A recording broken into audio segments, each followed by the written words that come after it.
So time is short, doesn't wait for anybody.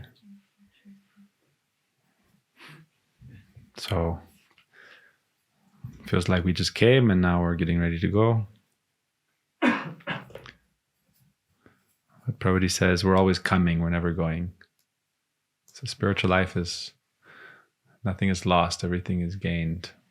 So I'm coming to the next place.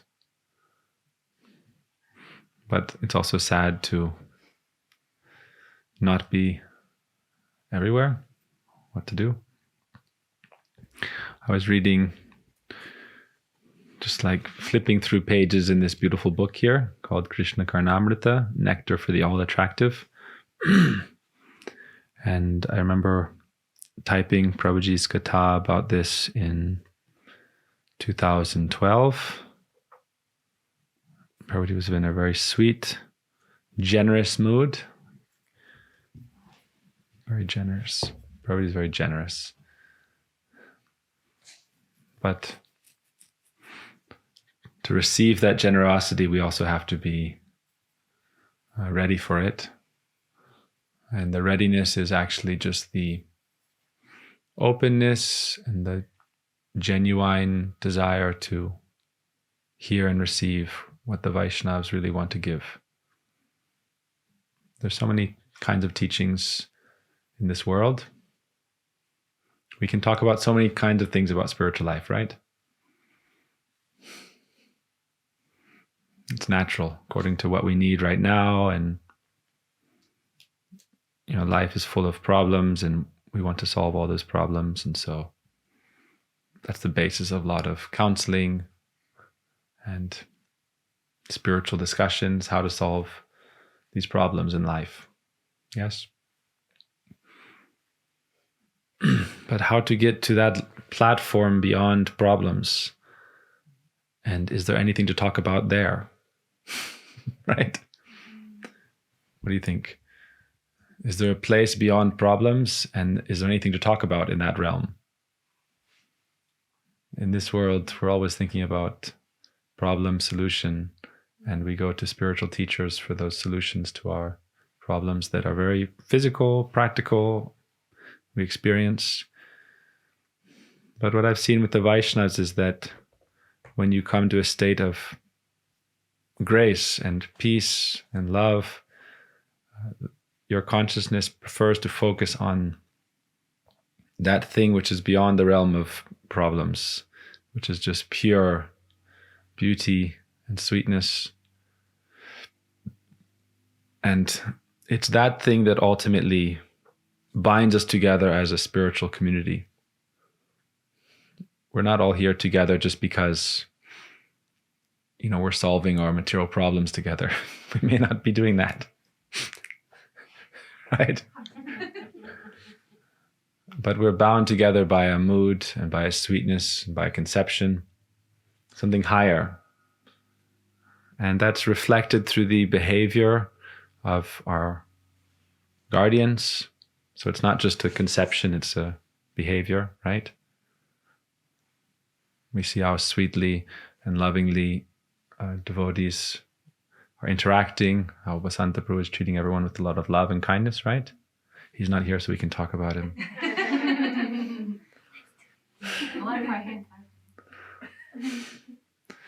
So it's important that you behave in a way that it's not maybe always easy to understand. Parenting is tricky, but it's always coming from love, then it's good. Sometimes parenting means strong and soft together. Yes. But it's coming from a place of true love. So the idea here is that you can talk about a very high ideal and conception, but if you don't behave in a way that is at least trying to honorably represent that ideal, then this is just another form of cheating. So you should try to honorably represent the ideal that for us is pure and based on divine love and sweetness and beauty. So that's important. But, reading this book, I'm just thinking about how You read through quotes and it's not really talking about solving this problem, that problem on a material plane. It's a very transcendental plane. And it's something that I've been discussing for the last 10 days with Basanta Prabhu about, we start in this world on this level of problems and they're always there. Gurudev would say they're like waves in the ocean. You can spend all your time counting them and trying to resolve them, but it's not going to bring them to an end. Gurudev would say like that. He would say, if you're just focused on the shadow in life, that doesn't mean it's going to go away. So you should focus on what's positive and not be blind to things you may need to work on and how to do it. Because I'm reflecting, right? We get so many questions about so many topics. And what we're going to be doing is we're going to have a separate channel for talking about things beyond the realm of just material problems. And that's just pure Krishna Katha. And then also we have to have discussions to help people where they're at in the realm of problems. But when you read through this, when you're with the Vaishnavas in a mood where you just want to share and feed your soul in a way that's not related to that material things. You just want to water the soul, which is the soul is fed by, the soul is nourished by Krishna Katha, hearing about Krishna. Punya Shravana Kirtana. That Krishna Katha is the most purifying, and ultimately it resolves all problems if we can drink it regularly. And then we come back to our regular life and we have to resolve these things. We have to contend with them, right? We have to do what we have to do, but we should have faith. There's a verse that says faith means to know that by developing love for Krishna, by practicing bhakti or devotion, everything else is naturally managed. Krishna bhakti koile sarva karma krita hoy. All of your duties, functions, responsibilities will go on autopilot. That means you have to do the energy. Autopilot in a car, you still have to give gas. You still have to change the tires.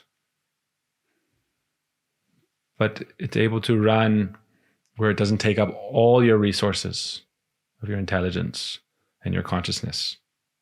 So we have to live our life, we have to take responsibility, we have to work, serve, manage our affairs, but we don't want 100% of our energy to go into that day-to-day routine management of life.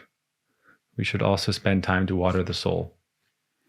So reading through this, some quotes, it's very sweet because it's all about anywhere you open, it's just really like anywhere you open, it's just sweetness. In a very innocent, pure level, what's not even just based on this kind of difficult to understand philosophy. Like here. What is the nature of the love that is referred to in the words premadam chame? How can this overworld power love come? That's kept it with Prabhupada's words. He likes to say this. I just opened this randomly now. So how can this overworld power love come? I would say that's what's bringing us together. I was thinking, where did we come from? What are our backgrounds and how did we start in this path? What attracted us to this path? But for a lot of us, it's, you meet people who are genuine, who are honest, who are affectionate, who you can feel like they really care for you without just looking to gain something. I think that's a good example here with our Basanta Prabhu. I don't know, how did you come to meet genuine, loving people, and they help you on different levels. That helps you come up to a level. But why you stay is because of bhakti ras. So you can be helped from so many avenues, whether it's through karmic relief, whether it's through consultation, psychic healing. But once you get that, then if you don't develop sweetness and bhakti ras, then you'll take those things and go. Prabhupada says sometimes, seva is temporary unless you develop a sambandha, affectionate, sweetness that, oh, like you understand things on a higher level and there's a relationship on a higher level. Then whatever you do in life, you'll still want to be part of the community. Because life, there's a certain destiny in life that you can't control. Where you're going to be all the time, what are you going to be doing, family or not family, how many kids, what kind of work. You can't control everything. But you also have free will, and that means you get to choose your company to a certain extent, because our gurus are providing that availability. They're providing the opportunity to spend time with them, but on the realm of this spirit, of this heart mood. So Prabhupada says here, how can this overworld love come? If anyone hears Krishna's Leela Vilas, that means his love-filled pastimes, and develops transcendental greed, and endeavors, makes effort forward relentlessly, and spends times with devotees who have this mood of spontaneous love, raganuga bhakti, and prays to them in such a way that melts their hearts, then they can understand. Okay, everyone, get it? Let's do it again, because it's a few things. So how can this nature of that pure love be understood? He's referring to a verse here that is very high. I'll go back to the meaning of the verse.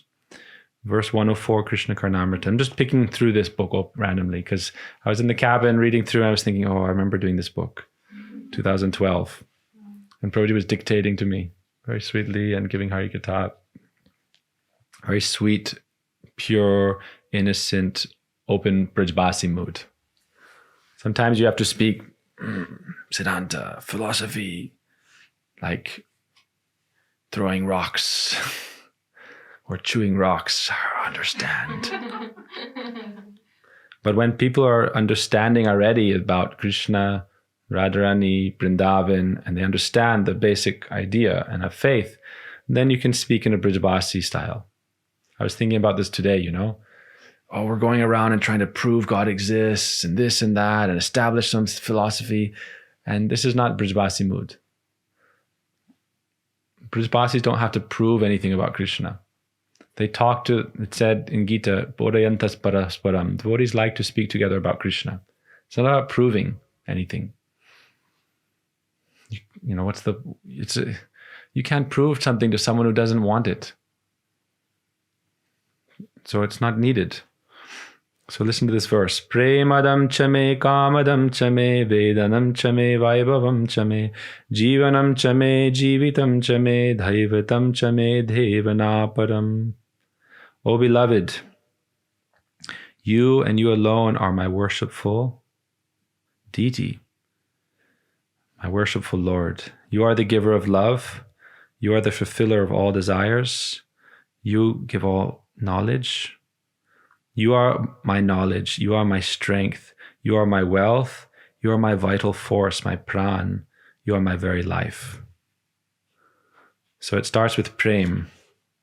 That means you are my premadham, means like the substance, the essence. So your love is the essence of my life. You are my beloved. Your love and your sweetness is the essence of my desire. You fulfill everything. You are my knowledge. You are my strength. You are my wealth. You are my vitality, my pran. You are my Lord, and you are my very life. So this is the mood of the gopis. When we're practicing spiritual life, it's natural to think of ourselves as the primary subject.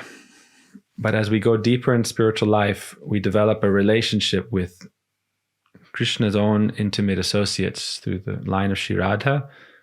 And then we start to develop a very deep bond with them. And we can gradually come to consider ourselves not the primary entity, but the supportive entity. Because it's relationship, right?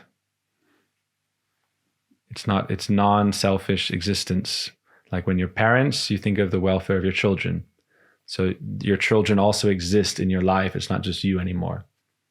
So when you develop closeness with Krishna, then you could come close to Guru, to Vaishnavas, and you can also think of them, not just yourself. So we should meditate on these verses, not thinking that, oh, this is my mood. This is their mood. Premadam chame, kamadam chame, jivanam taje, vedadam taje, vaibhamam chame, jivanam chame. This is our Guru's mood, and ultimately this is Swamini's mood. Then we can serve her mood and help facilitate her experience in relationship with Krishna. Nikunja yuno ratikeli siddhai. Ultimately, our gurus are on that level. They're not thinking just about how to solve material problems. What are they thinking about? How to solve why Radharani is in separation from Krishna. Nikunja yuno ratikeli siddhai, and to bring them together. So premadam chame, vaibhavam chame. So they're meditating like that. This is their mood and their love and their relationship, and they're inviting us into that state or reality. So therefore, Puri says, how do we understand this overworld power love, and how can it come into our life? So he says, first you should hear about Krishna's sweet pastimes. Try to develop some greed to attain that. So if you want to get it, first you have to desire it. It's natural. If you don't desire, then even if you get it, you throw it away.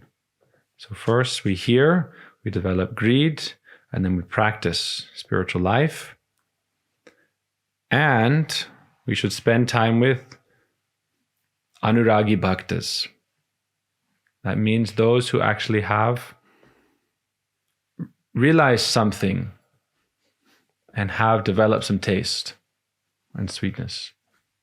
Otherwise, it's all theoretical. Okay, so what are these things now? To hear first, try to develop genuine desire, do some practice, and then spend time with those who actually have developed this taste and attraction and are in that line. And then you pray. And then their hearts melt. So how many steps? 1, 2, 3, 4, 5. Otherwise, no one can ever fathom the depth of this purest love. Not pure love, purest love. What are the 5 steps? This is our 5-step program. 5-step program. I'll say it one more time. Second. Develop desire. Practice. But association, then practice is better. It's not necessarily A, B, C, D, E like that. So, but hearing is first, developing greed, association, practice, and pray. Very good. Okay, one more time.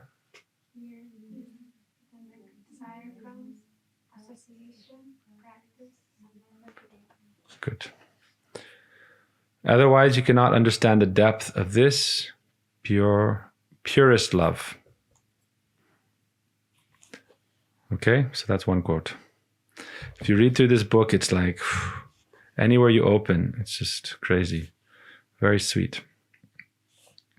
Prabhupada here, then I'm going back to page 66. He's talking about this mood of the followers of Srimati Radhika, and he's saying that they have a very simple, innocent mood, like small children. No kapata, that means no deceit, no. Sometimes when we become, very intelligent, that means we start to think, how can I manipulate situations to be favorable to me, to give me benefit? Children don't have this mood. Small children are clean and innocent. They can go anywhere without any ban imposed. They can go to someone's house and no one will kick them out. Anywhere they go, people will take them on their lap. So become clean and innocent. In this way, you'll have no doubts or tension in life, and you'll have good relation with everyone. Basantapur was talking like that, right? Innocent mood, simple mood. Then you have good relation with everyone. Then there won't be any politics, and we can all be in one place together happily. There's this confidence. Oh, my parents have everything. They'll arrange everything. I don't have to worry. Because in our path, relationship is more powerful than our own endeavor. It's more powerful than our own endeavor. Imagine you're like the son of a billionaire. So they can give you as much as you need and as much as they want to give you.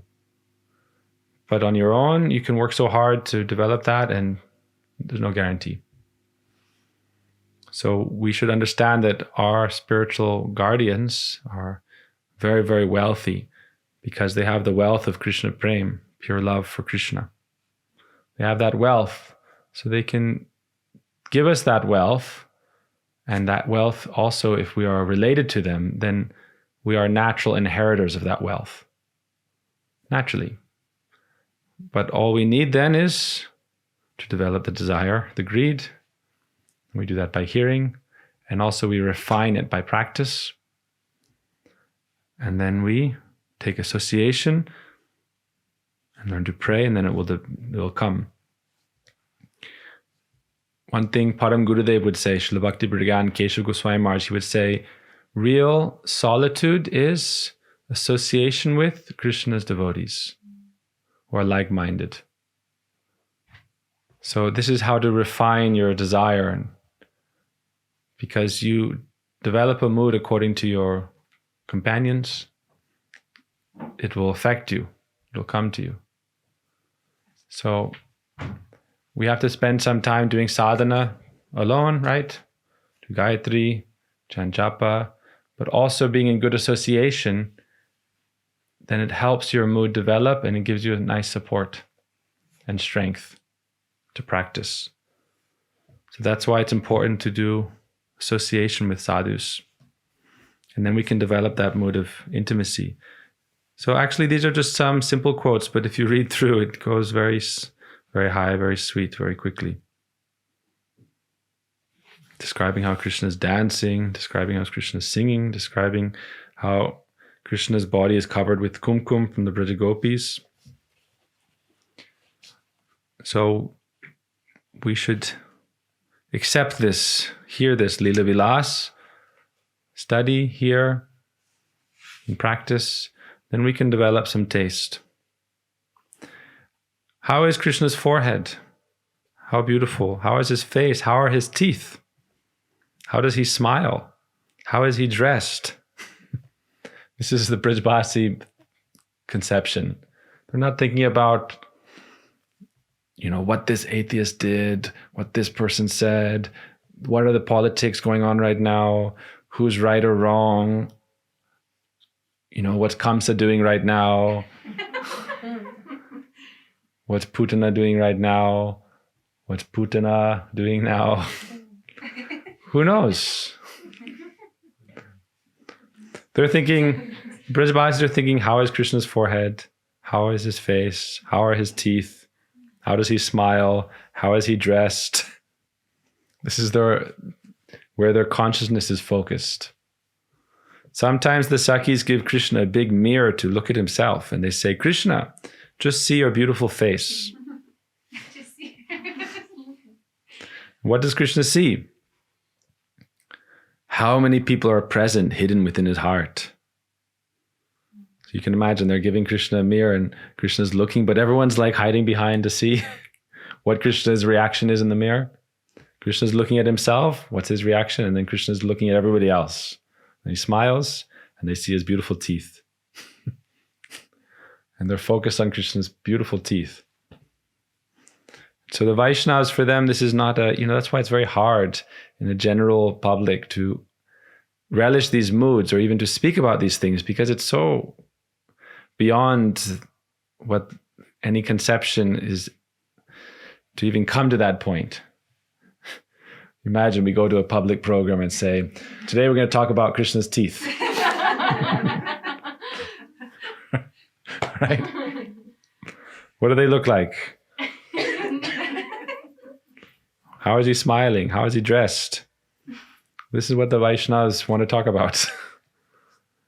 To receive that, then you have to develop, for their hearts to melt, for your heart to melt, you have to develop this mood of simple innocence and desire and understanding Atma Tattva, the soul's dharma.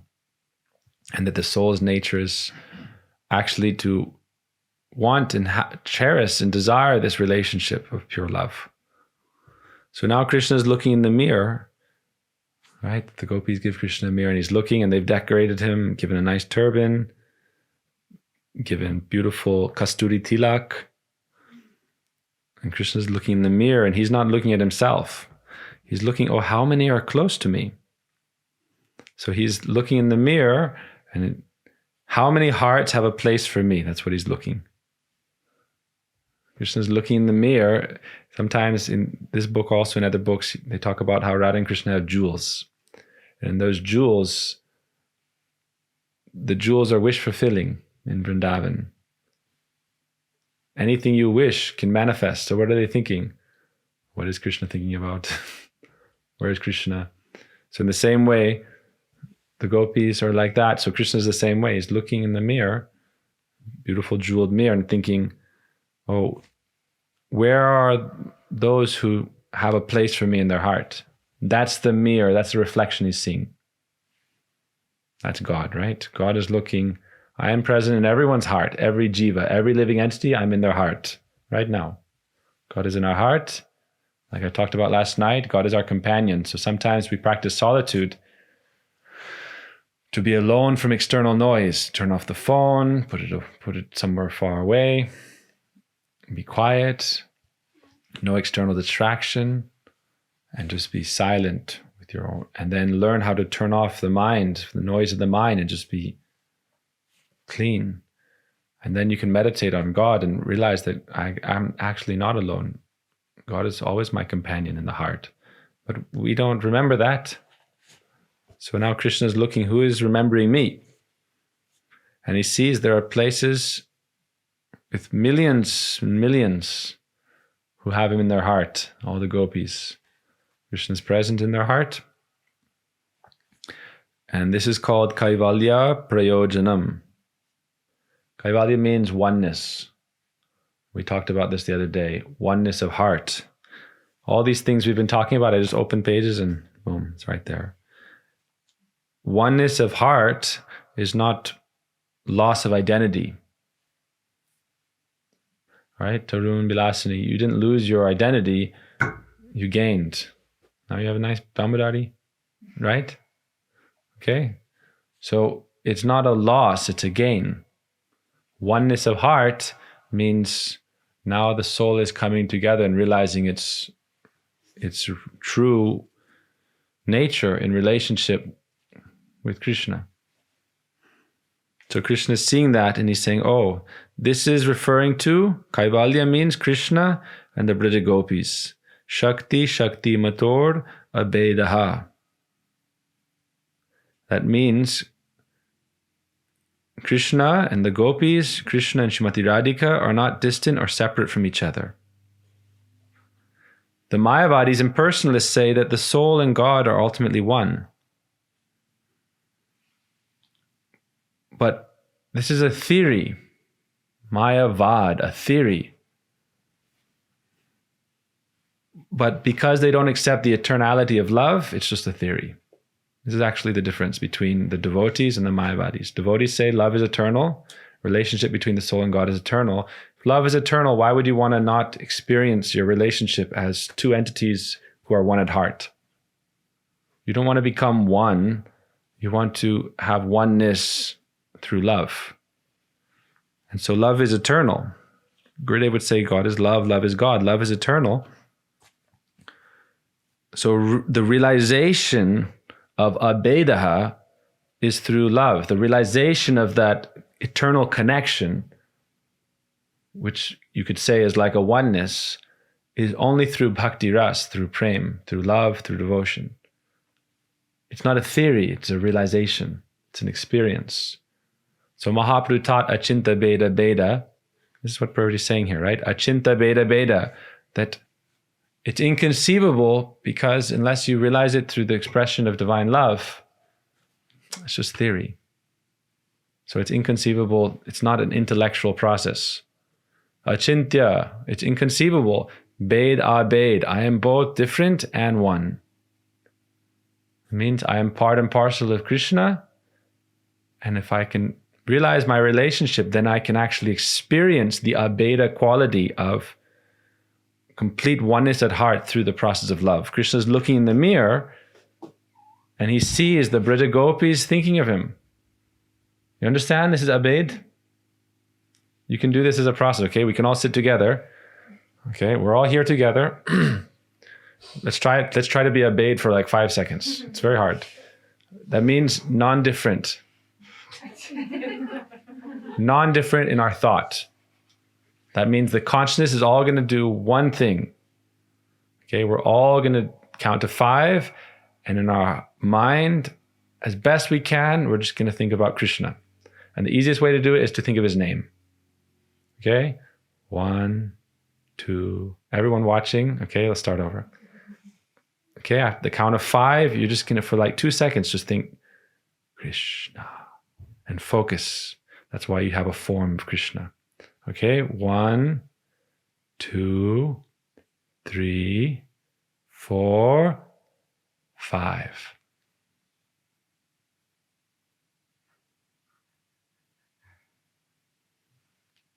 Everyone doing it?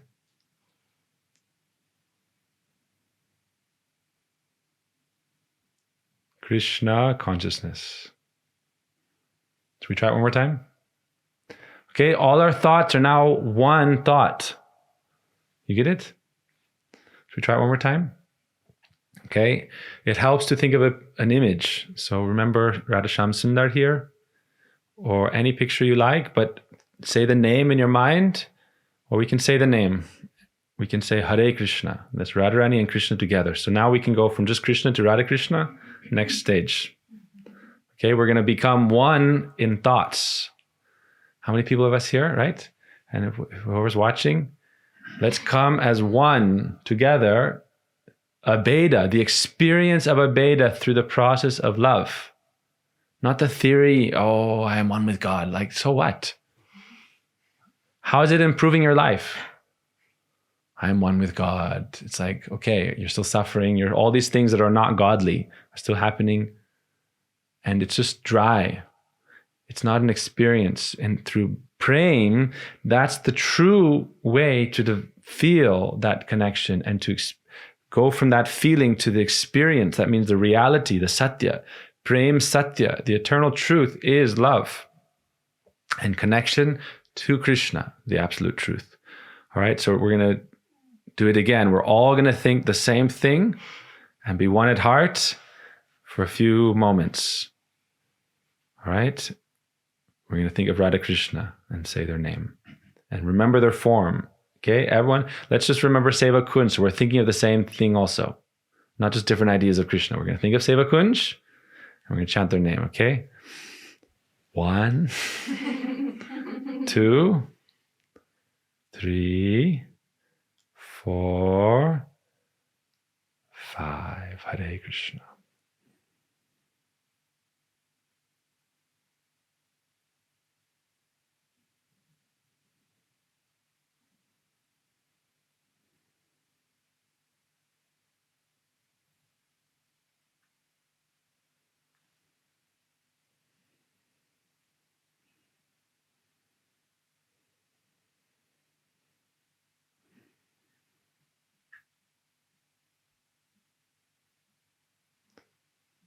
Nice, huh?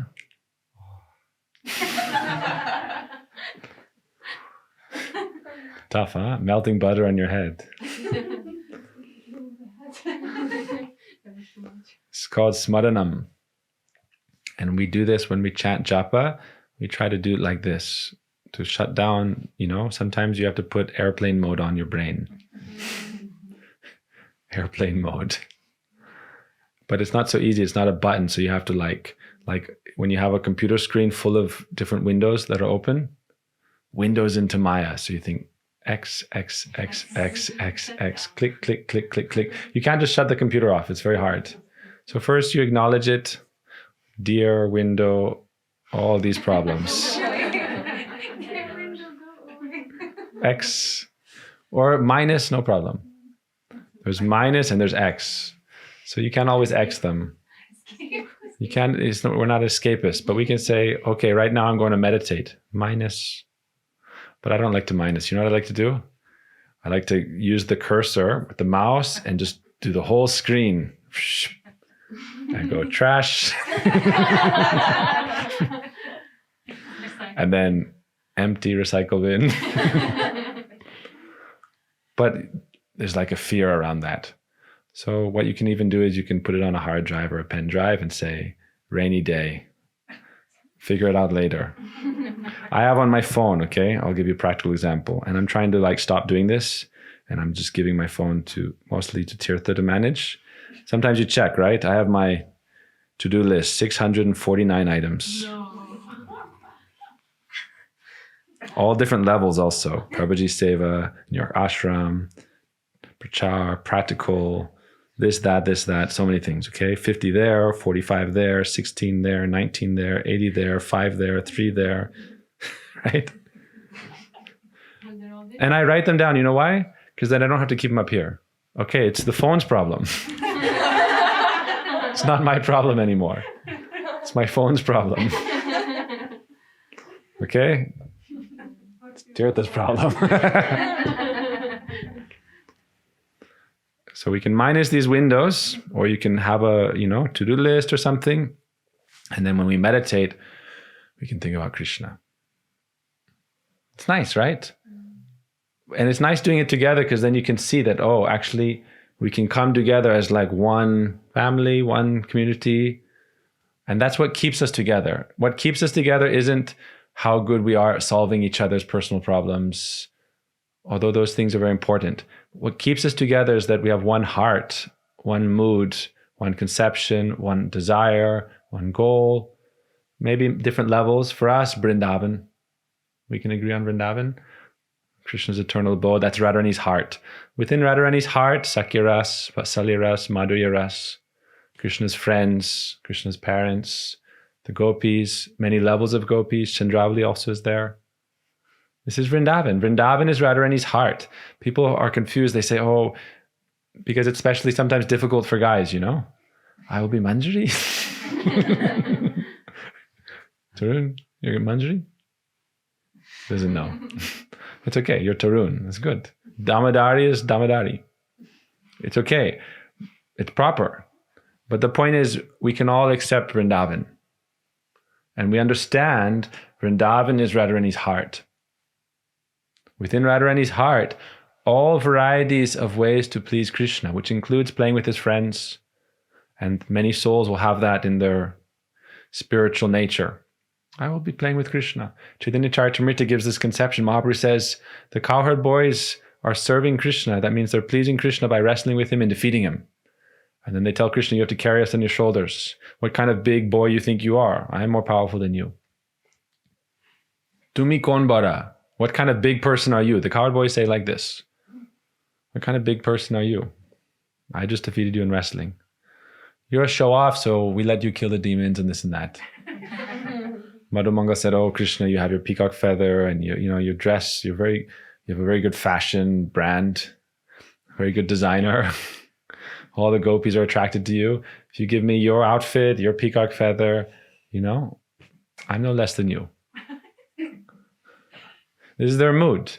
So within Radharani's heart, all varieties of ways to please Krishna are present. That means Krishna also has his mother, father.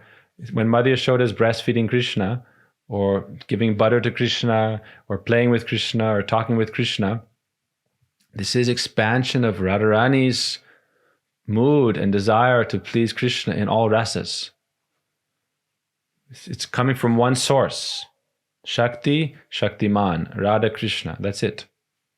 Gurudev would say one means me, God, and his beloved. Radha, Krishna, and the soul.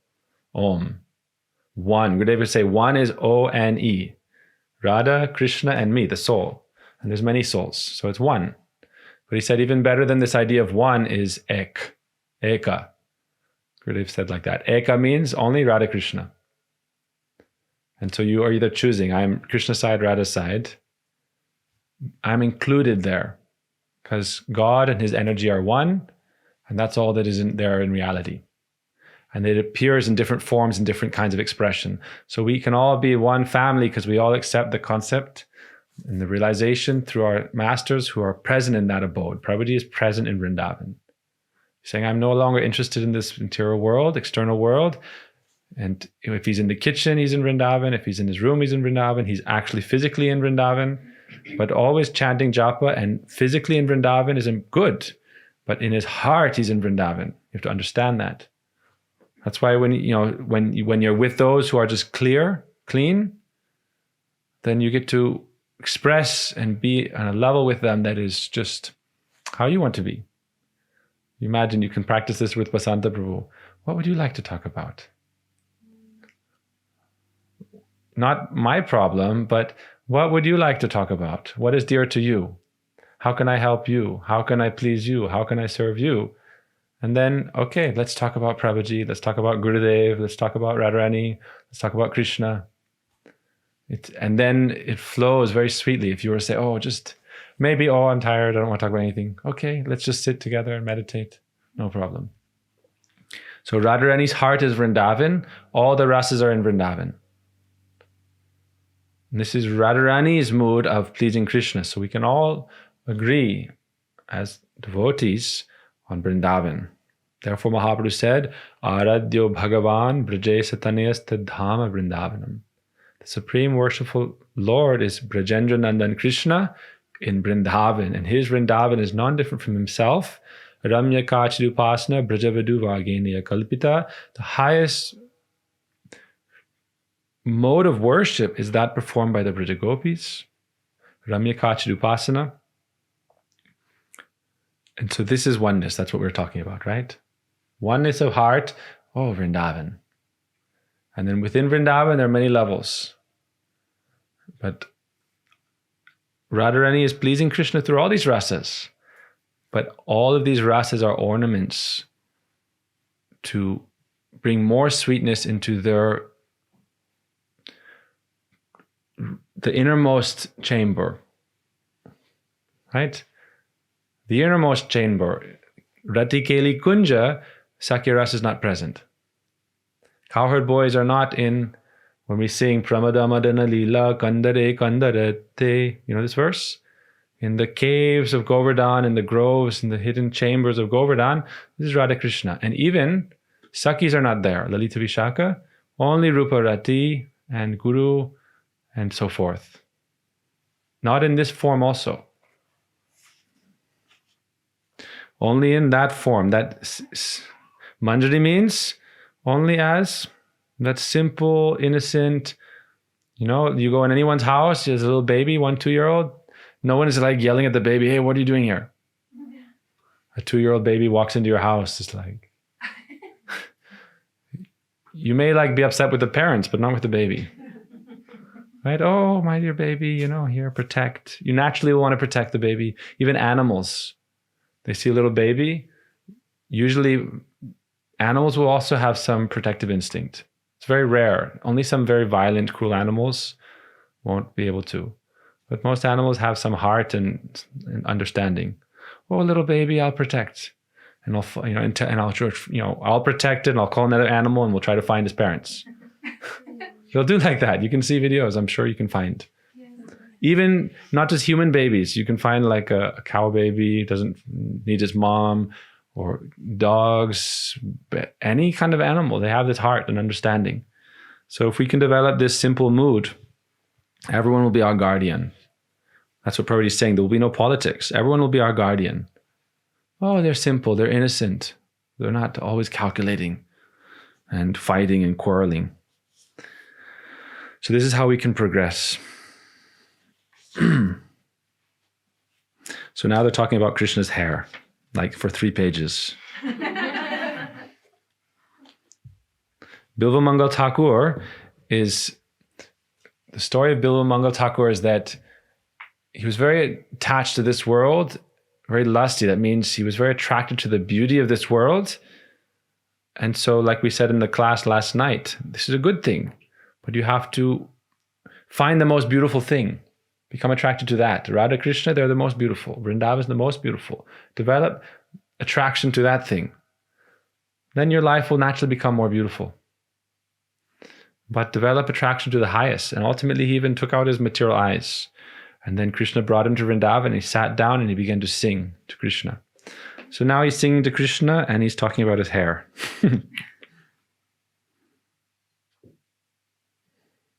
Prabhupada is talking about all the different names of Krishna. And the mothers, how they're thinking of Krishna, Yashoda Mata, Rohini Mata, how they dress Krishna, how Krishna goes to the forest, how he's walking step by step. And many mothers are on both sides waiting with flower garlands, with flower earrings, with necklaces, with bracelets, with flower crowns. And Krishna's walking step by step. And all the Brajavasis are surrounding Krishna.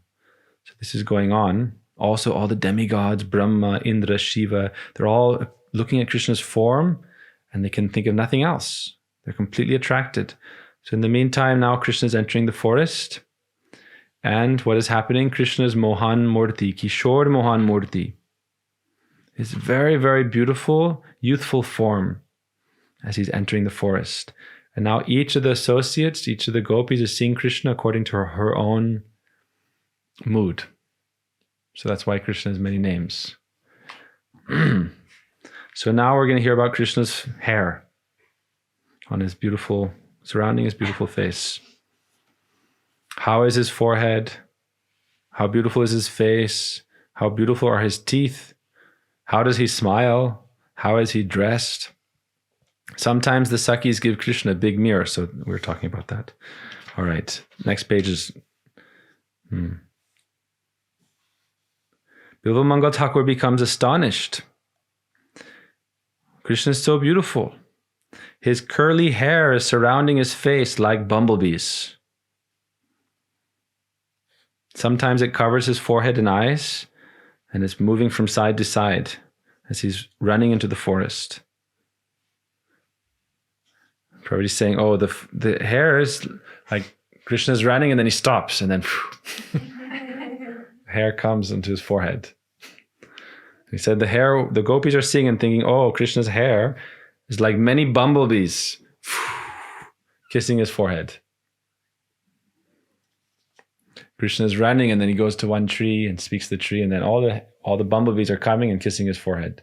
Or he's going here and there. Krishna is very restless, chanchal. So the curly hair of Krishna wants to kiss his forehead. And the gopis are watching from a distance and feeling great jealousy towards Krishna's hair.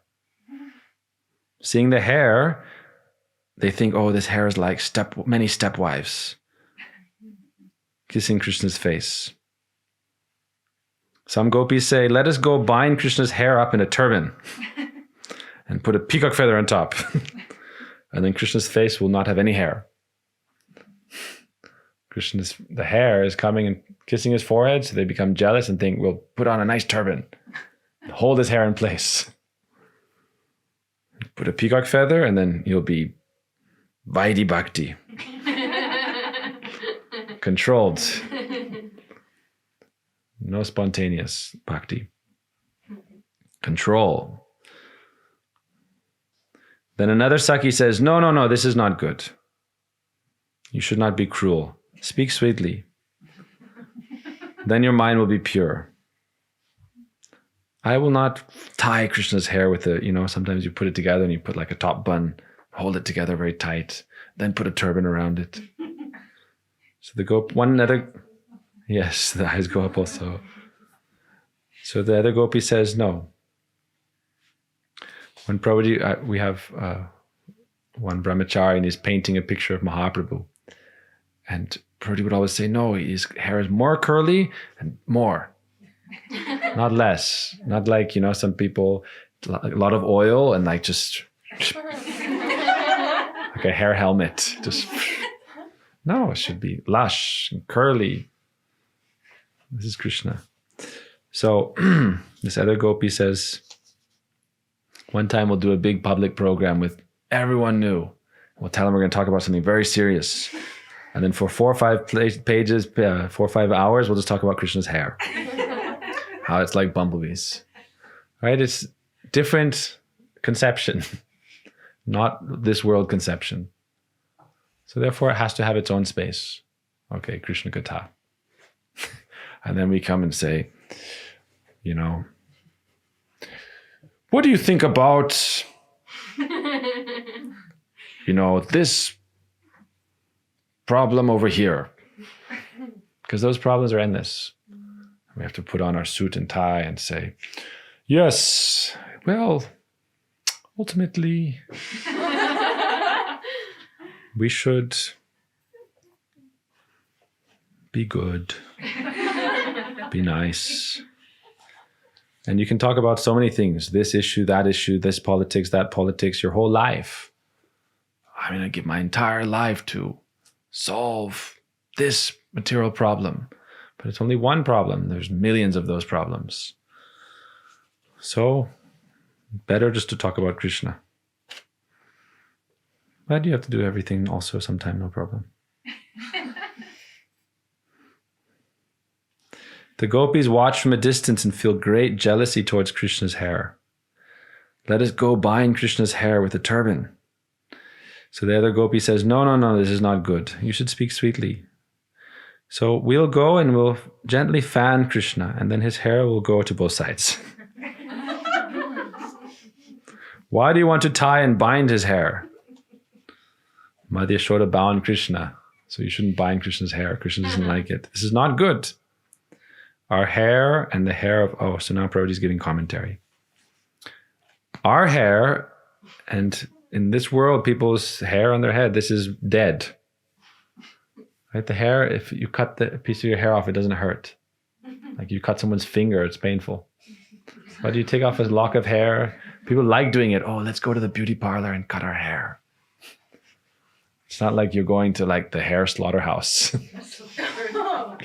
Gotta cut my hair off. But Krishna's hair is not dead. His hairs grow on his head to drink Madhura Ras, this mood of love and sweetness. The hairs on Krishna's head, they're growing and they're cooling him, they're massaging, they're kissing, they're protecting him from the sun. They are not ordinary, and they are also eternal.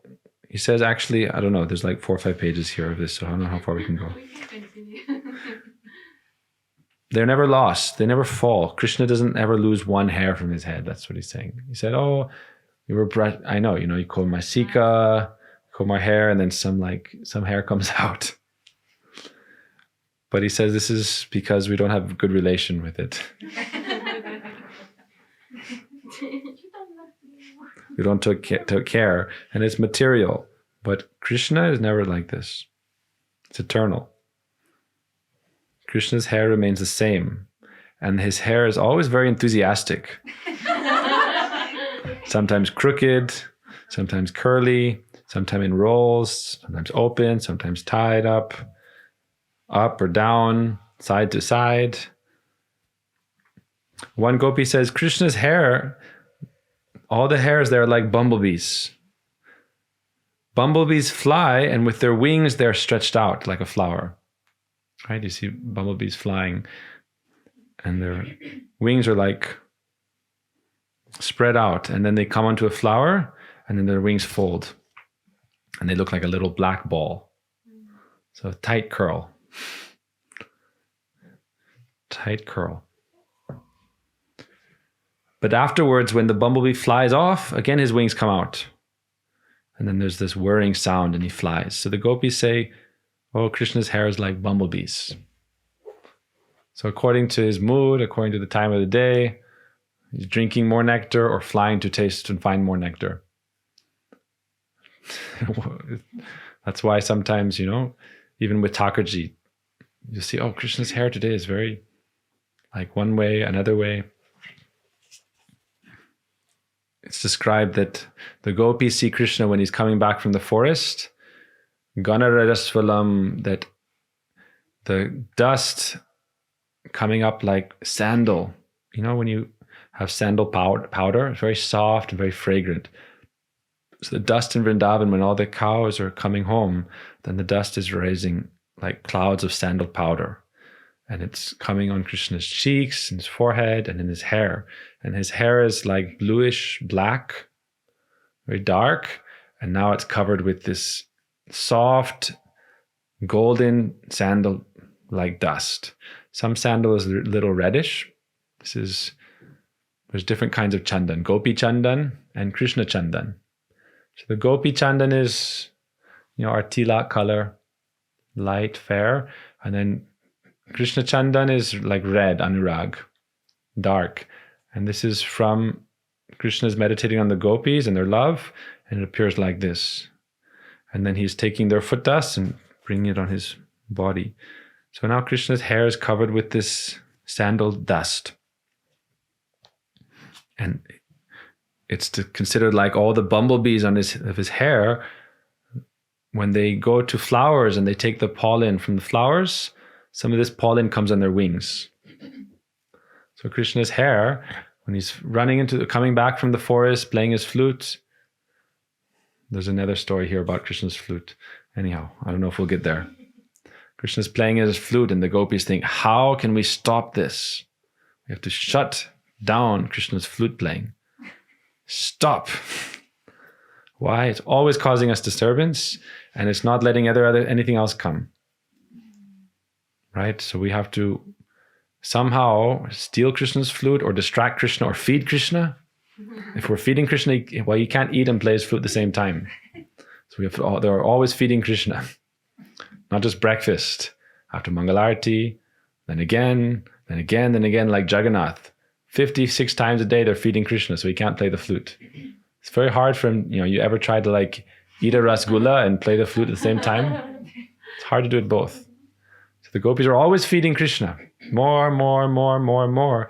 And Krishna's thinking, okay, I'm done. I need to go and play the flute. But then he's tired. And he's like, okay, I'll take a nap. But sometimes then the flute, just by the wind comes and then they hear the sound of the flute, and the flute has Krishna's mood and message, so it's distributing it. And again, they get disturbed, so they think, how can we steal Krishna's flute? But that's another topic. So now, the dust, when Krishna is going to the forest, is coming onto his curly hair, and it's like the bumblebees have taken the pollen from the flowers, and it's come on their bodies and their wings. And so they have this blackish golden glow. And it's described, Krishna's hair is effulgent, like glossy black. We used to try, I remember actually for this book, we were trying at one point. Now Krishna is golden in this book.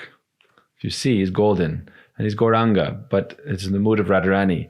But at one point we were trying to paint black Krishna. And Purdy said it would never work with material paint. Because it doesn't have you need a black gem that's radiating light. He would say like that. It's effulgent. The effulgence of Krishna is so great. You can't think of it as, it's not black like a camera or like this stand. That's not black.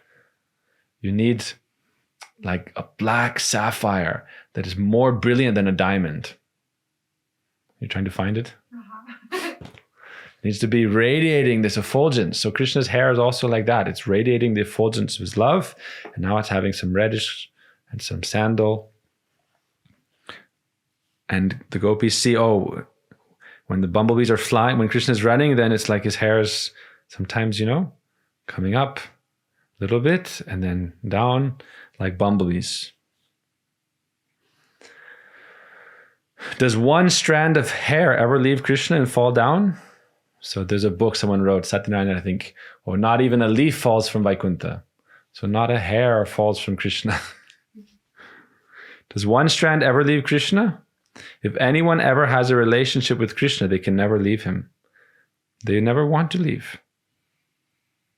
Our hair will fall out. Our teeth will fall out. We have no real relation, no permanent relation. Our hair is dead. But Krishna's hair is eternal, not like that. Nothing in Vraj ever leaves Krishna. If anyone has a relation with Krishna, not just in this world, any world, they will never leave Krishna. They'll develop relationship. Krishna's hair is always watching his sweet face. So this manifestation of the mood of Srimati Radhika and the gopis, eager to take the nectar of Krishna's beauty. They're very light and soft. We have a few more pages about Krishna's beautiful curly hair. His hair is very light and soft. They're not pinching him. Some people's hair is very sharp, like wire, causing pain. But Krishna's hair is very soft, right? Sometimes brahmacharis, right? You shave, and then after after 2 days go by, and you put your hand over it, and it's like, oh, you can cut. Krishna's hair is not like that. Very soft. Krishna is very restless, but his hair is not restless. It always stays with Krishna. Okay, so this is just one example, right? Oh, another page more. Okay, let's keep going. Yes? He's talking about how, we can all stay together if we develop this mood of taste and sweetness. Otherwise, we do some service for some time and then do anything, go anywhere. He said, like, there may be a garden with many flowers, but then people will come and pick one by one and take it away. But Krishna is not like that. And Krishna's beauty is his followers. So it's starting about the mirror example, you see? So you're starting with the mirror. Krishna's looking in the mirror, and he's seeing all his followers, wherever there's love for him and all the associates. And so Prabhupada's going from that to understand that Krishna's hair, they're all his followers, all bumblebees. They never leave him. So he's saying as community, right? Just see how it's flowing. Community is always staying together if there's a mood of taste and sweetness. Just like Krishna's hair never leaves him. So he's saying Krishna's beauty is his followers, like his hair. Very beautiful. Krishna's face is ornamented by the beauty of his flowing locks. But this is his followers. So therefore the gopis are praying, oh, when will we be able to comb your hair? And bind it on top of your head and decorate with a beautiful peacock feather and many flowers. And then all your hair will come together. What does that mean? All the gopis, all the Brija gopis, they all have a desire to be in one group and serve Krishna together. But how can Krishna accept all of them at once? They all have desire and a sweet mood for service. But how will Krishna accept all their service at once? In this world, there are many bumblebees, many honeybees, many flowers. Many bees drink the flowers' honey, even though there are many bumblebees. And there are always new bumblebees being born, still there is no lack of honey. So Krishna arranges honey for all the bees. That means Madhuri Ras is unlimited. And Krishna is not only present in one form, one place. He is not limited.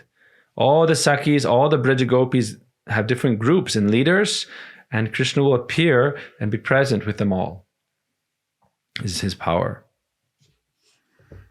It's very, very sweet, very deep katha. And actually it's all very hidden. So every example is just like a portal. And the more you can practice and meditate and pray, then you can enter into the understanding of this. And then you can realize something. Okay, let's pick one more page and just Haribo. Can I ask a question? Yes, sure. Why is the bark of Krishna's skin or his hair? Krishna, it's changing. According to mood, time, place. Sometimes golden, sometimes sham, sometimes bluish, sometimes dark. Can't understand. Hard to understand. Time, place, and mood. Krishna's name is our life and soul. Srimati Radhika is in Uddhav Keri, lying on a bed of lotus petals. The Sakhis fan her and sprinkle water on her face while chanting the holy name of Krishna. They offer her this nectar. Sometimes she opens her eyes, but it's like her body is senseless. Regularly they check with a piece of cotton to see if she is breathing or not. They check her pulse and serve her in so many ways. While fanning her, they think, may we not disturb her body. They want to massage her, but are afraid it will disturb her more. Therefore they rub her feet with oil and give sandal paste on her divine form. In this position, Krishna's name is her only drink. The Brija Devis, they'll give this drop of Krishna's name in Radharani's ear. They sing very carefully with a very soft tone. And while doing so, the Sakhis themselves experience Asta Sattvik Vikar, eightfold symptoms of divine ecstasy. At times, hearing Krishna's name, Radhika will open her eyes and try to speak something, but no sound will come out. Then Lalita and other Sakis go near to her and understand, oh, Srimati Radhika wants to say something. Even after attaining siddhi perfection, the sadhaka cannot understand these moods of the Brija Gopis. Unless the Nitya Siddhas, eternal associates, instill within one's heart that same anurag which is in their hearts by their causeless mercy. So anywhere you open, so many very sweet things. Very sweet katha. Okay, everyone can. So we have to start where we are. We should vow to accept only what is favorable for the development of bhakti. Spend time with sadhus, they are our very good friends. There's no need for any big gathering. Go to any place that is favorable, where there's Krishna's glories, kirtan, prasadam, and where bhakti's rules and regulations are being followed. Go to that favorable place. You should not go to a big gathering where there are politics. So many things are present there, but there's no cultivation of pure devotion. Many people will make a show that they are following bhakti, but this is actually only as a business. Their view, aim, and object is only business, body business, mind business, health business, and name and fame. I am Guru, they think, and they insult others. All this is unfavorable. If you need anything, pray to Krishna, his associates, and the Brija Gopis, and pray to the holy Dham. And pray, where is Srimati Radhika's Lila Bhumi?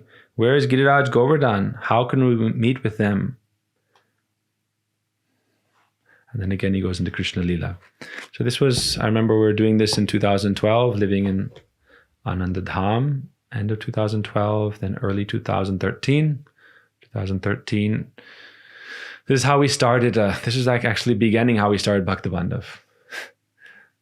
Hearing about Gurudev, Guru Darshan, and then Vilap Kusuma, actually Katyani Brat, Kartik Brat, Krishna Karnamrita, Vilap Kusumanjali. And so how can we distribute that highest mood? First, we must start to develop a taste and then gradually help people come to an understanding. Gradually.